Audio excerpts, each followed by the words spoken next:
Here we go. So tonight we're going to talk about, ask me, what would Jesus do? Go ahead, ask me that. What would Jesus do? I'm glad you asked. Here's what he would do. He would be compassionate. You know, we're living in a pretty messed up world. Have you noticed that? It seems like there's so much self-serving going on. Seems like there's... how do you gas children and feel good about it? What kind of ideology lets you do that? Where's the compassion in that?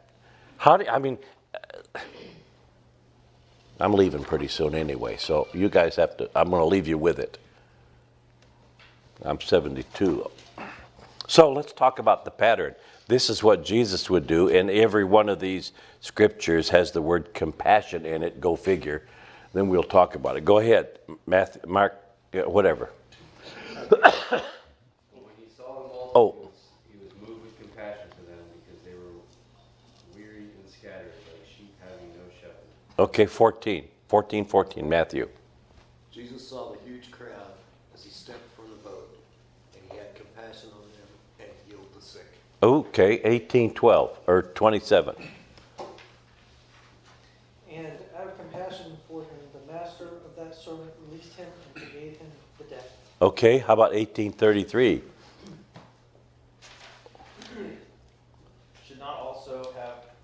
Should you not also have had compassion on your fellow servant just as I had pity on you?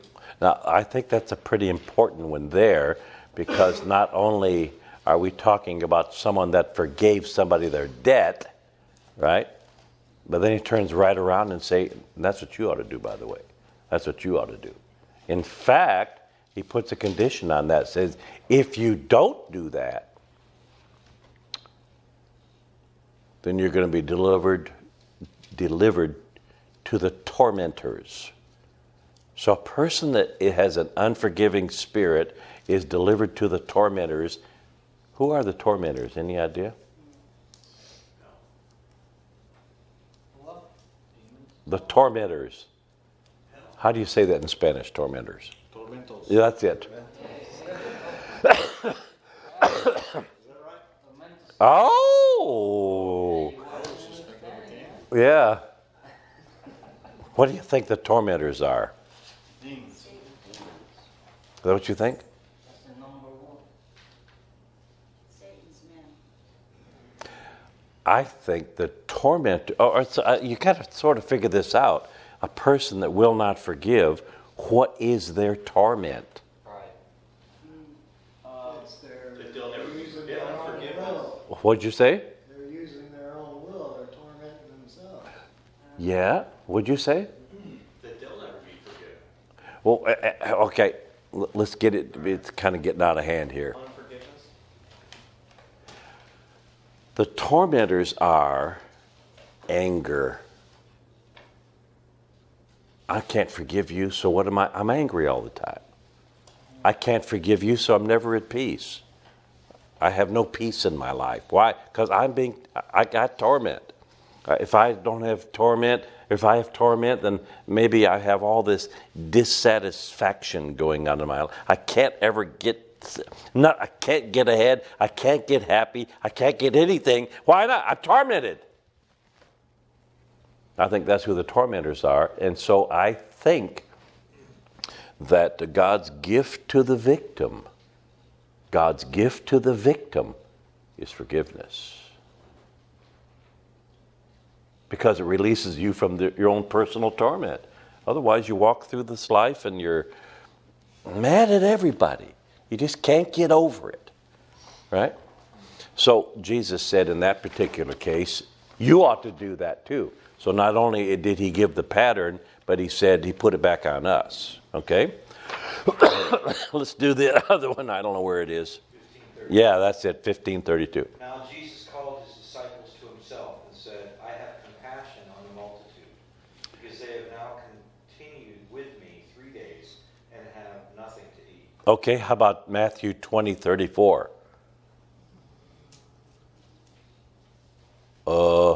Jesus had compassion on them and touched their eyes. Immediately they received their sight and followed him. How about that? Let's shift to Mark 1:41. Then Jesus, moved with compassion, stretched out his hand and touched him, and said to him, I am willing, be clean. So this is a leper. How about 6:34 in Mark? And Jesus, when he came out, saw a great multitude and was moved with compassion for them, because they were like sheep not having a shepherd. So he began to teach them many things. How about 9:22 Mark? And oftentimes it had cast him into the fire and into the waters to destroy him. But if thou canst do anything, have compassion on us and help us. There's a demon-possessed boy, and his dad's asking for help, isn't he? How about Mark 5:19? Go back home to your own people and report to them how much the Lord has done for you and how he has mercy on you. That's compassion. So this is, by the way, this is the maniac of Gadara. This is the guy that threw himself in the fire. He was out of the Gadarenes. Remember this story? And this is where Jesus killed 2 birds with 1 stone. He cast these demons into the pigs. So he took care of everything. Demons and pigs. Excuse me, one fell swoop. Okay, 7:13. No more medicine. Thus you nullify the word of God by your tradition that you have handed down, and you do many things like that. What happened? Is that got the word compassion in there? No. That's a bad reference, and I'm sorry. How about do the next one? Not you, Chris. Behold, we are going to Jerusalem, and the Son of Man will be delivered to the chief priests and to the scribes, and they will condemn him to death and deliver him to the Gentiles. I don't know what it's talking about anymore. So go ahead, 15:20. And when they had mocked him, they took the purple off him, put his own clothes on him, and led him out to crucify him. Well, I think what we're doing here is we're creating a scenario of compassion. You can't see that without something going on inside you, can you? I mean, it's a evil world, and there's a common thread that runs through all of these. Can you say it? It's a 4-letter word. Wow, there's 2 ends of the spectrum. It starts with p and ends with ain. Pain. Oh, there it is. Pain. That's the common thread that's running through all of this. It's pain of some sort. It's either hunger, it's disease, it's a trial, it's a struggle. And how far do you have to look to find pain?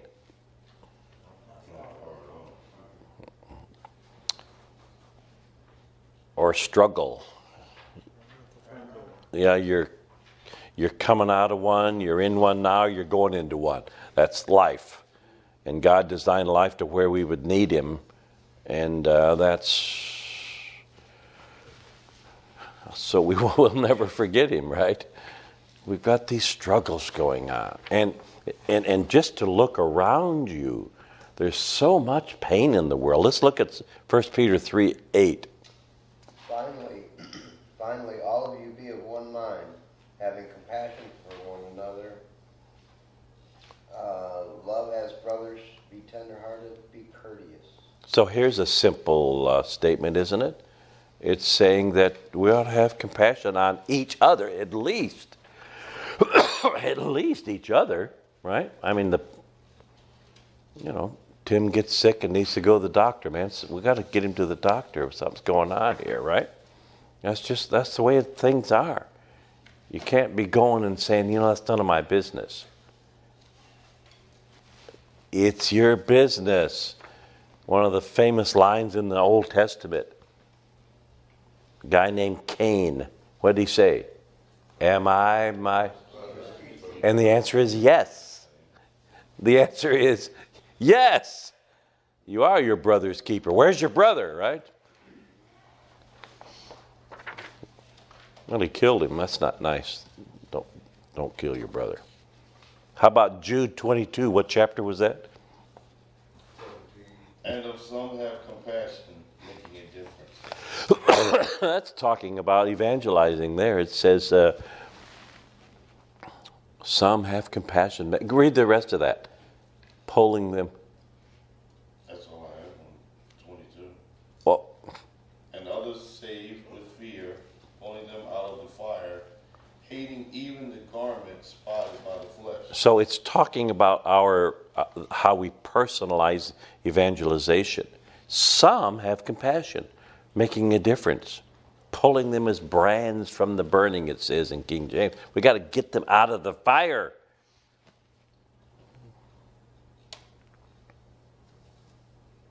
It says, there's a couple of places in the scripture.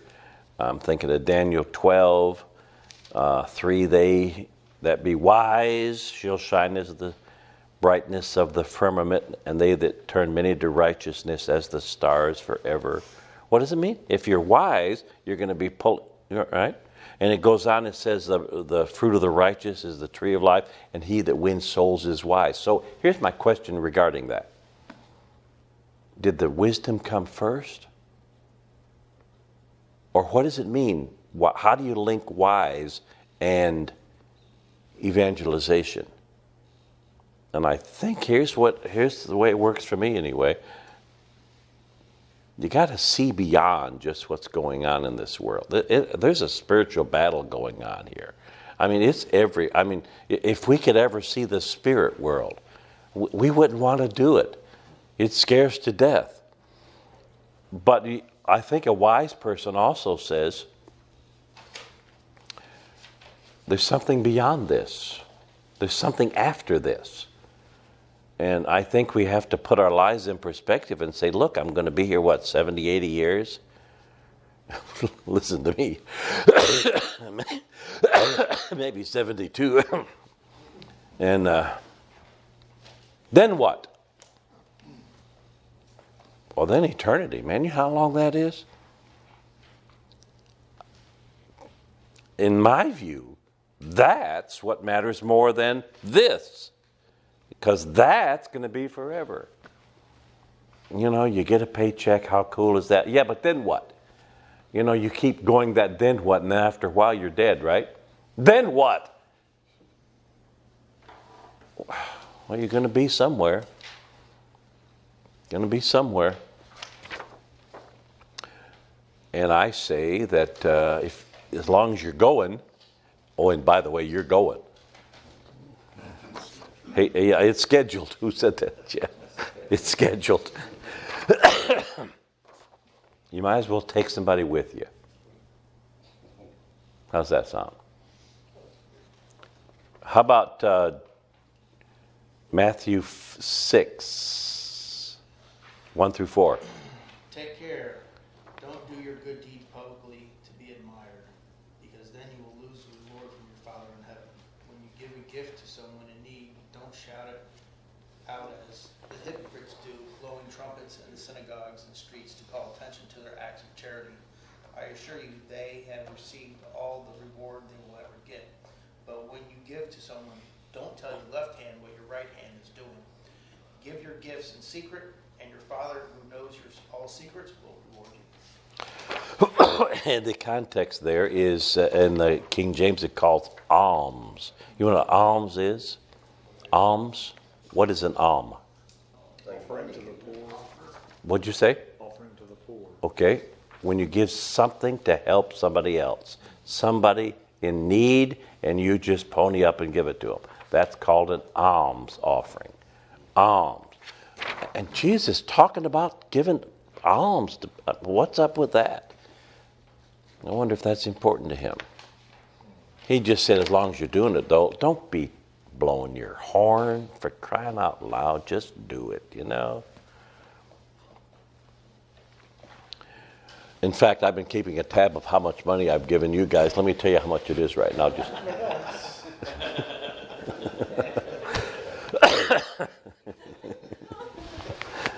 Just to make my point, right?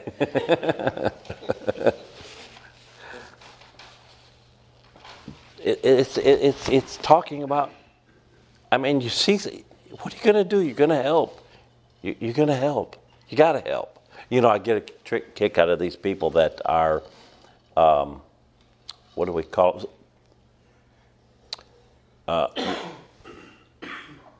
they're afraid the end's going to come and they're going to store up things and what do we preppers. So here's what I say. So you're a prepper. All right, let's take this to the logical. You're a prepper, right? Some kind of thing's going to happen. The electronics is going to go off in the world. You won't be able to get water. None of your water pumps will work. So you're going to start storing up water, and then you're going to have no food. So you're storing up all these sea rations, right? And so and just in case somebody comes to my door, I got a gun, because if they come to my door, want to take my stuff, I'm going to shoot them. So what are you going to do when a woman comes to your door with a child on her hip and says, I'm hungry? You're going to shoot her? No, you're not. You're going to give your stuff to her, because that's the way we ought to be, and that's the way most people are. They're not going to shoot the people. That's not very compassionate, is it? You know, if you ever want to raise money, you put a sick kid in a picture or a starving kid. Am I right? You got that kid on TV, that St. Jude's or whoever it is, that little kid that's the little boy in the wheelchair. That guy is worth millions just with that smile of his. You know what I'm saying? Who can say no to that? Well, not many people do, probably, except those people that don't look at it. So this whole thing is about compassion, and there's a common thread that goes through it, flows through it, and it's pain. Every time you see Jesus seeing pain, he does something about it. What would Jesus do? Well, that's what you ought to do. You see some pain, you try to help somebody. I heard a guy say one time, I'm saving up for a rainy day, and I heard, yeah, but it's always raining on somebody. Well, you can't solve every problem in the world, but the way I define passion is it's an urge to help. I may not be able to help but at least I have this thing going on inside of me that says, I want to help. I wish I could help. I wish I could do, right? I remember years ago when somebody came to our door, a little girl, when we lived on Loveland, a little girl came to the door and she was bowling for something. So if I knock down so many pins and we're going to save the spotted owl or whatever it was, I don't know what, back then what they were trying to save, something, And so, and just the compassion that she had, she was all over this thing, right?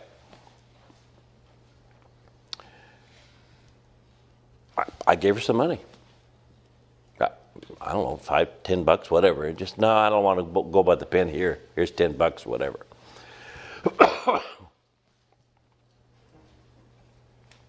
But it caused me to think, how many causes are there? There's a billion causes. If one after another, drinking water for people in Africa, it's food for people in it's people being bombed in. Where does that end? What do you do? What you have to do is prioritize it. You have to say to yourself, what is really important to me? And what I want to be involved with. And so with me, I went through a little process of grading things based on importance. And I realized that there's a certain amount of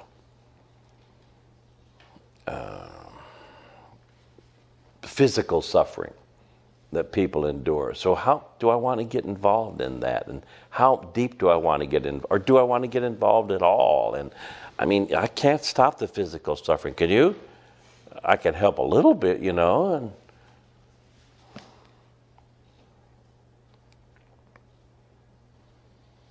I remember we had this guy that was going through a struggle, and somebody in church said he was, and I thought, well, I'm gonna, all right. And so I never do this, Jeff. I had $100 bill in my pocket. Where did I thought only Eddie Mercer has those. Where does he get all those? Every time I look at him, he's got a wad of hundreds, you know. And so I just put my hand in my pocket and pulled out and put it in his pocket. He never even knew who did it because everyone's putting their hand in his pocket. You know, James over here is taking money out, you know, but never mind, James. I'm kidding. I'm kidding, James. All right. You just can't help it, you know. At some point, we had a family in our church that I knew they're just going through a struggle over at Bell Shoals. And I said, I think just God, and my wife and I talked about it, and we gave them some money. We gave them $1,000. I don't know where I come up with the number. I just did, and wrote them a check for $1,000 and gave it to them. I just think that something inside of us says we have to do things like that. Even if you can't, at least you want to. I think that's called compassion. And you're not getting on my list. I see that look in his eye. Look at this. He's thinking, how can I get on his gift list? Did you do Galatians yet? Anybody? Galatians what? The 1 and 2. 6, 1 and 2. Brethren, if a man is overtaken in any trespass, you who are spiritual, restore such a one in a spirit of gentleness, considering yourself, lest you also be tempted. Bear one another's burdens, and so fulfill the law of Christ. How do you bear one another's burdens? Bear one another's burdens. How would you do that? Come alongside. Okay. In what situation? Let's make one up. Taking them to the hospital Oh, yeah, okay. where they have loved ones. Okay. Somebody's grieving death. Grieving? Okay. I think we're going to see that in the next verse. In Romans 12:15, it says, rejoice with them that rejoice and weep with them that weep. I don't know what to say. Somebody just lost a loved one. I don't know that you have to say a lot. They just need to feel that you feel. You know what I'm saying?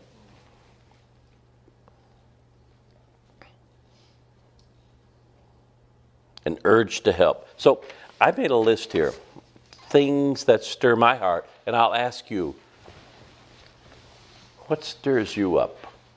What moves you to want to do something? My first one, people in crisis. I guess that's why you guys are here. Am I right? Because this is 15 worlds intersecting. 15 crisis worlds intersecting here, is it? Is that right? Anybody here was not in crisis? Everybody here was in some kind of crisis, weren't you? Man, what am I going to do? I don't know where I'm going to go. I can't get a job. I don't have a place to live. If I did get a job, I don't know where I'm going to live. If I don't have a place to live, can't get a job because I don't know where I'm going to be living. That's what Gary just round and around and around and around and around and around. Don't know what I'm going to do.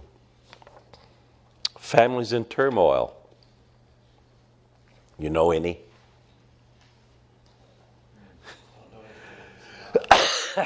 I was thinking the same thing. James, your stock just went up. My man, yeah, you're all the way up to minus 12.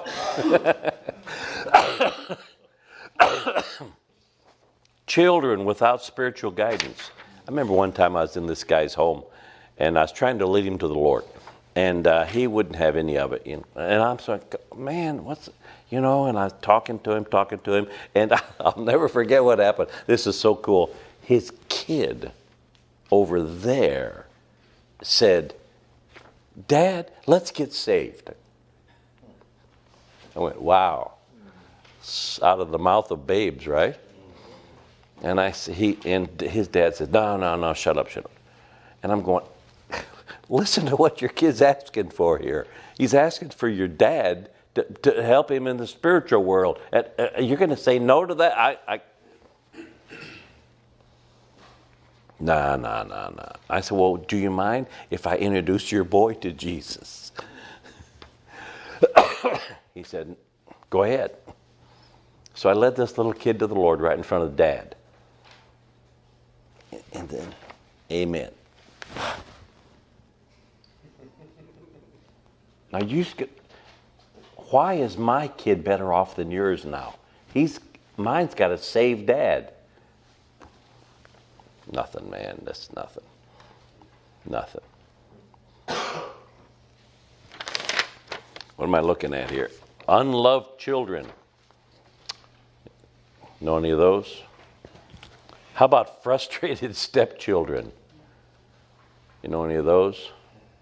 You know what happens in the lion's pride when a new lion comes in? What's he do with the cubs? He kills them all. That seems like what happens in the families with their stepchildren. I don't know. I don't know. I've got one like that. My grandson, William, he's a stepson. And is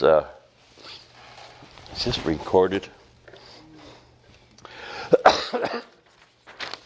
His stepfather's a prick. That's all I can say. That goes the other way around too. Yes, it does. What do you mean? I mean, sometimes Well, the kid, yeah, I'm with you. Well, they're frustrated. They don't know what to do, right? How about misplaced priorities?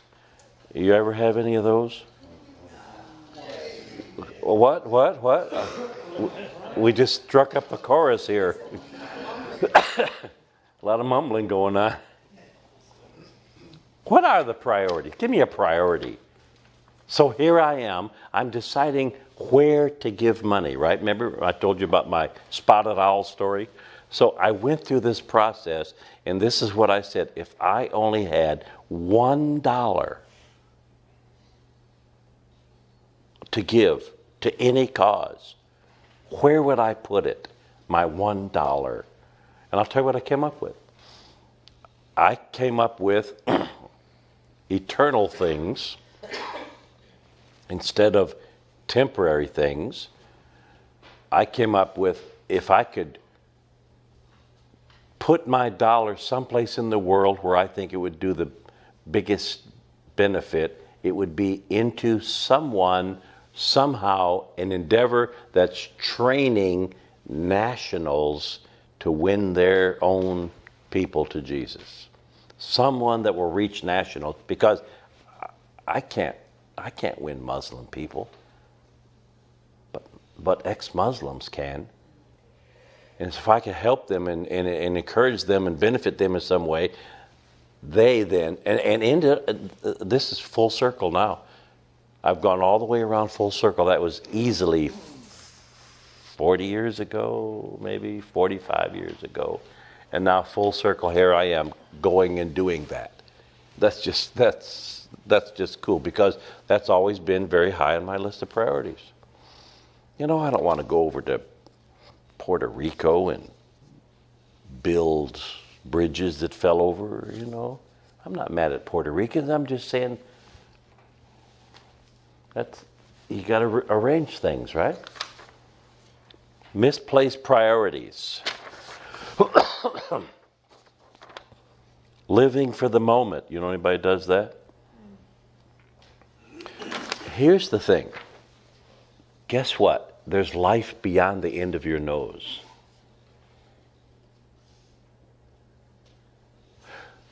But then what? You need to get into the habit of asking yourself, then what? So I'm going to be, okay, and then what?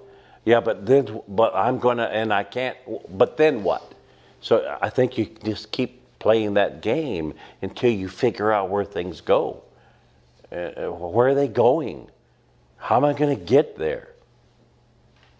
Some of you guys are better at that than others, right? Fruitless Christians. Wow. The very idea of add to your faith virtue, patience, temperance, all those, right? If these things be in you and abound, that you'll neither be barren nor unfruitful. I just can't fathom the idea of living my life and not making a mark someplace. You know what I'm saying? Even the guys at prison, I went to the prison this morning, spoke 2 hours with seminary students. These guys are in jail, but that's their world. That's a world. I mean, what's the difference between that world and this world? There's people in all of them.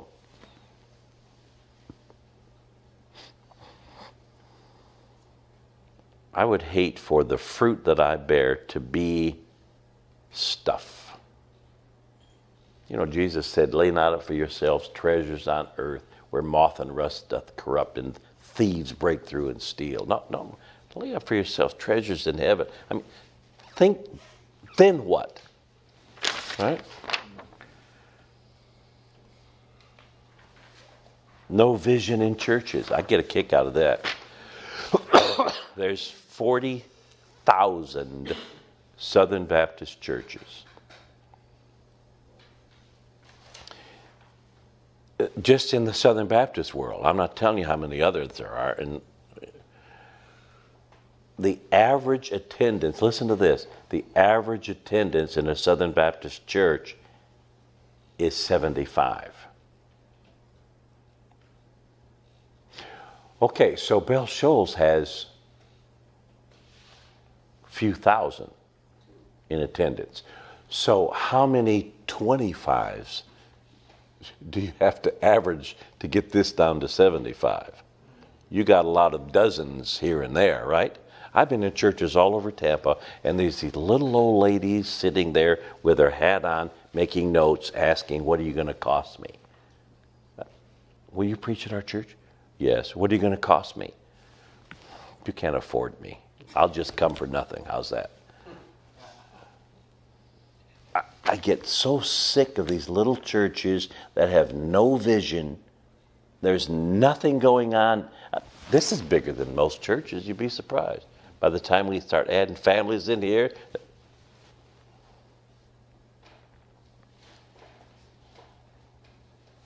and I always hear the same thing.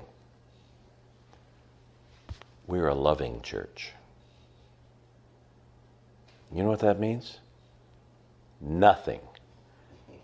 If they were a loving church, why don't they love the people in the neighborhood, right? Come on, don't give me that baloney. Yeah, but we're a praying church. I doubt it. I call it, here's what I call it. I call it a hospice church. We're just waiting to unplug it. Thank you very much.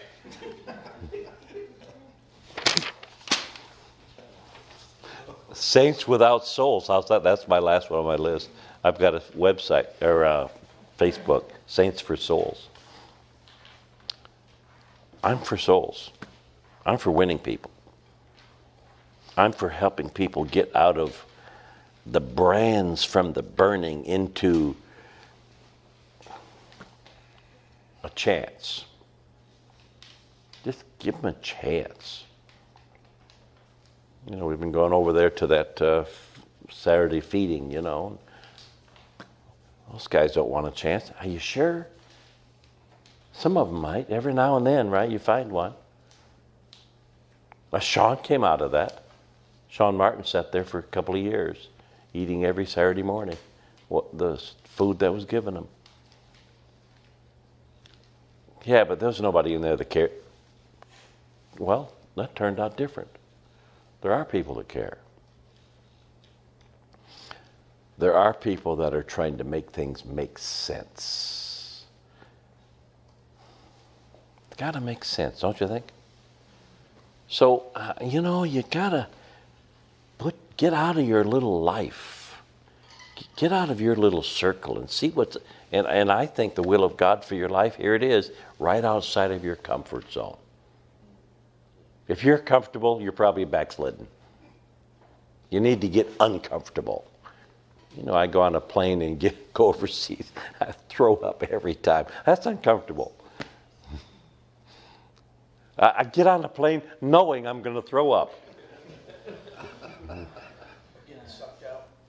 Well, I didn't get that yet, but that's scheduled, right? I was in a bathroom in an airplane, and it was so small I couldn't bend over and hit the toilet. I just went like that, and it got all over my pants and my shoes, and I'm going, oh man, and I just apologized. There I am. I walked out to Eddie Mercer. He was sitting in the row, and I said, Eddie, I threw up. He said, I know. Well, that's outside of my comfort zone. I got to tell you what happened to me the first time I went over to Tunisia. I was alone. I went alone the first time. And was I tense? I didn't know I was. I thought I was okay, you know. Well, going to another world, and you can't help but think about getting your head cut off. You go over there where they cut heads off, right? And you look around corners, wondering who's looking or who's watching. It was uncomfortable. I didn't know how uncomfortable it was till I got back to the States, and I passed through passport control, and the guy said, "Welcome home."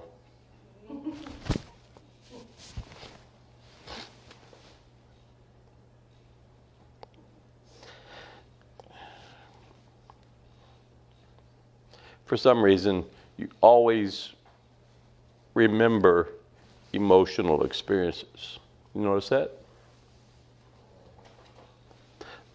Those are the memories that stick the most, the emotional experiences. So what moves you? Somebody tell me. What do you see that moves you? I've spilled my guts about what moves me. Who's that? Making someone happy. With a smile. Oh. Just doing something without even thinking. Just doing Yeah. Just spontaneous. I think you're good at that. You've got a good way about you. You're not like the rest of us. You always got a smile on your face, right? Who else? What moves you?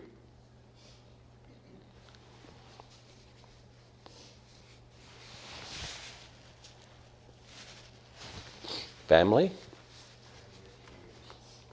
Always get moved by your family. Family struggles. Yeah. Solutions. You've got solutions, you know. They teach it at the Salvation Army. They call it the solution. I got to tell you, the other day I was over there, and one of the gay guys was graduating, and he made some gay comment, and it was really gay. And have I said the word gay yet? It was quite gay. And he said, I want to thank the God of my understanding. And I got to thinking about that. You know what's wrong with that picture? The God of my understanding puts up with my life.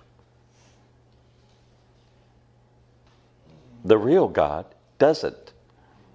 He wants to challenge you to do something better. The God of my understanding is way too tolerant.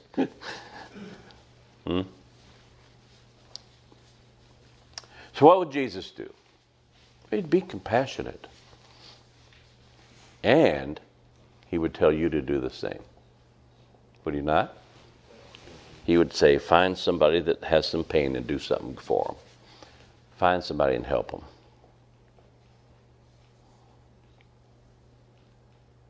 By the way, it doesn't always mean giving people stuff. Sometimes it means sharing ideas and bringing them along. And, these guys that come over and mentor you guys, that's an investment, isn't it? It's an investment. And all they're doing is training you to get the next guy. They're just training you to know how to train the next one. And after a while, you got this big Amway chart, and we've conquered the whole world. I'm done here. Any comments or questions? Want the recorder off or on? going off.